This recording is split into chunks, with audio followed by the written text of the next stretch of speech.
Je sais pas si tu te souviens de Idébus, c'est le tout début des grandes lignes qui sont ouvertes au niveau français et européen et c'est le nouveau nom du réseau de cars longue distance. Et là, je te propose de faire un tour d'horizon de la gare SNCF de Paris-Bercy. Alors là, c'est une photo qui a été prise juste à proximité de la gare SNCF. Et d'ailleurs, à ce propos, non loin non plus de la fameuse gare actuelle Paris-Bercy souterraine qu'il y a près du parc. Là, on est vraiment juste à côté de la gare SNCF. Et pour l'occasion, il y a eu un aménagement qui a été réalisé. Et j'aimerais t'en parler dans cette vidéo. Alors, au tout début, il y avait surtout deux types de véhicules qui étaient mis en service sur les lignes Idébus. Il y avait des 416 GT HD2, comme celui de la photo là. Et tu avais aussi des Irisbus Magellis qui sont arrivés un peu plus tard. Je crois qu'il y avait eu un petit retard au niveau de la réception de la commande.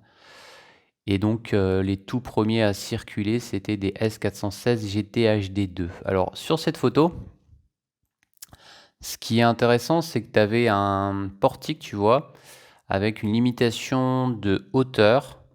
C'est-à-dire que les véhicules, ils avaient à disposition une sorte de télécommande ou un boîtier, je crois, qui permettait de faire monter le portique, ce qui permettait surtout d'avoir la possibilité d'accéder à ce parking uniquement pour les véhicules Idébus. C'était pour éviter que d'autres véhicules stationnent à cet endroit-là.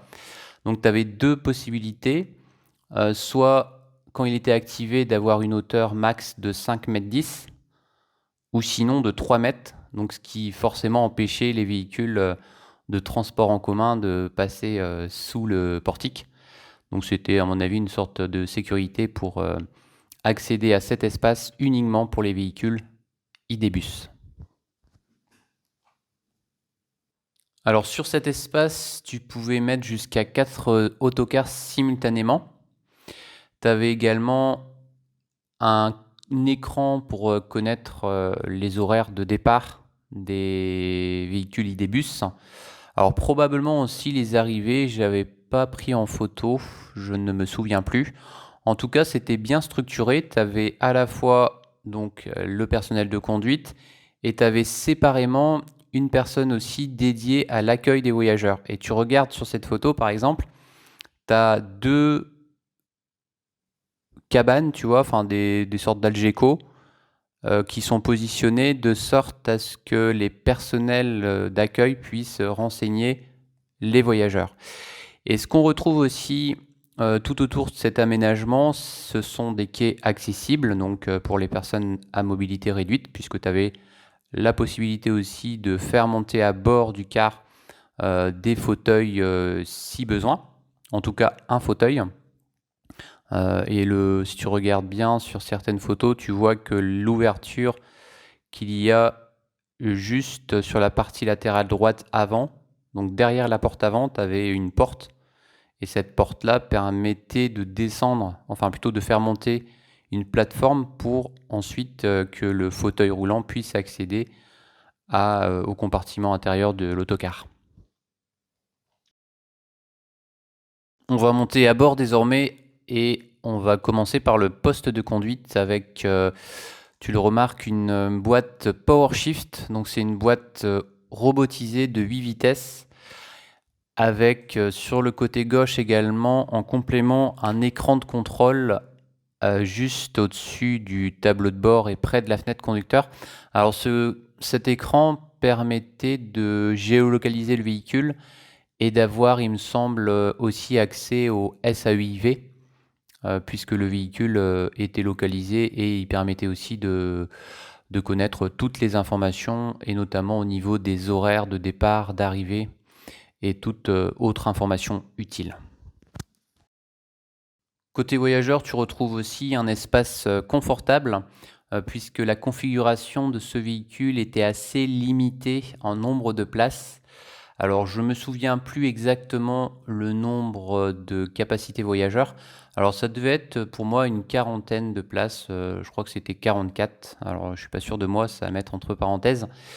Tu observes par exemple à l'arrière uniquement 4 fauteuils tout au fond, tandis que sur des autocars un peu plus classiques, tu as 5 fauteuils.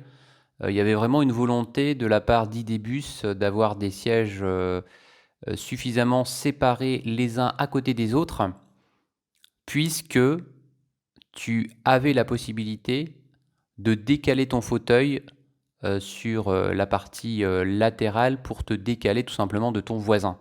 Alors bien sûr, ça impliquait aussi d'avoir un couloir un peu plus étroit, mais je trouvais ça plutôt pratique. Ça se fait encore aujourd'hui, hein, si tu prends des cars Flixbus, Blablacar, il doit y en avoir aussi avec cette possibilité de décaler tout simplement ton fauteuil par rapport à ton voisin.